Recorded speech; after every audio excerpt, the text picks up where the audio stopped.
Hi guys, Miss H here, creator of Meg's Music Room. If you like my music minutes or you want to learn how to play the recorder, please subscribe now. It's time for your music minute.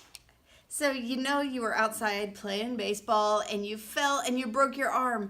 You can still move your fingers, but suddenly you can't bend your arm because you're in a cast up to here and it's recorder time and you're like, I can't reach. This happens every year. Someone falls, they slide into home, they're safe, and they break their arm. So what you do is you get a bendy straw, and then on the long side you smash the end, and you slip it gently into the recorder like that. See? Looky there.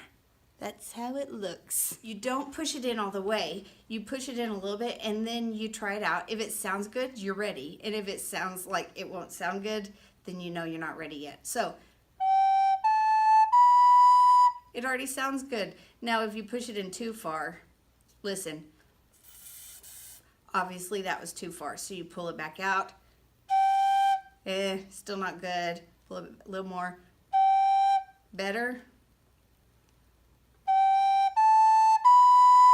Now it sounds good. So that is the trick for playing the recorder if you've broken your arm. The only thing is it only works if you can move your fingers. So if you're not supposed to move your fingers on your broken hand, then you may have to just play one-handed. But you can still play a lot of songs that way. So that is your music minute. Pshoom.